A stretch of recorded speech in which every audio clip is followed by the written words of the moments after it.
Rĩrĩ bũrũri ũrĩ na ciũria kĩondo kĩũmbembwe igũrũ rĩgiĩ kũrĩa mwaki ũyũ ũraumire thukuru-inĩ wa Hillside Endarasha kaunti-inĩ ya Nyeri nĩ kũhithũkĩte atĩ kwaya gũkorwo thĩna wa thitima nĩguo ũrarĩ kĩhumo kĩa mwaki ũyũ.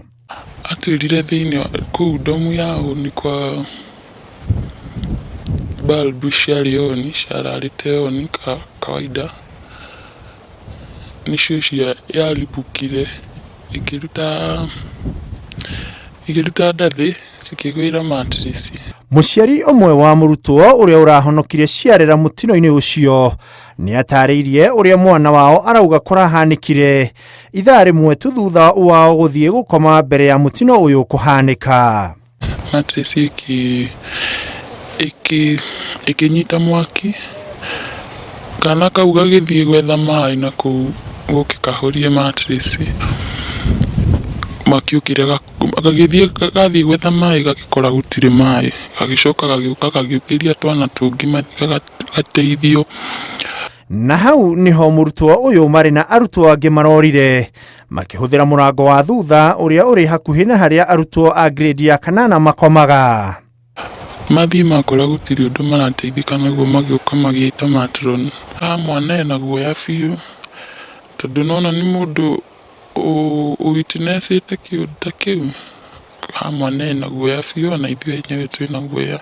Kũratuĩka mwaki ũyũ ũratuthũkire hakuhĩ na harĩa mũrango mũnene wa domu ĩno ũrĩ, thĩinĩ harĩ na itanda 24 na harĩa arutwo 48 makomaga.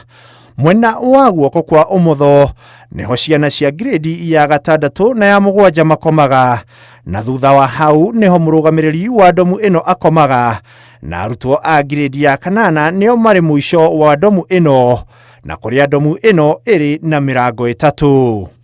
Domu cikorwo cirĩ bange wega, matige gũ squeeze ciana ũguo mũno, na ũhoro wa thitima kũraragio nĩrĩ at least itigwo. Kũringana na mũciari ũyũ nĩ atĩ ngirobu ĩno ĩrĩa ĩrerĩkana ĩratuthũkire yakanaga ũtukũ mũgima, na hihi gĩtũmi kĩngĩ kĩratũmire mwaki ũyũ gũtherema na njĩra ya naihenya nĩ gũkorwo imwe cia itanda ciakĩtwo na mbaũ, na oho domu ĩno thĩinĩ kũrĩ na kũndũ gwakĩtwo na mbaũ.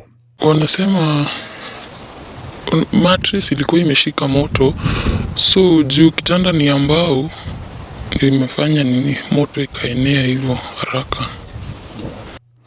Handũ-inĩ ha Inooro TV, rĩtwa rĩakwa nĩ Ikua wa Boshi.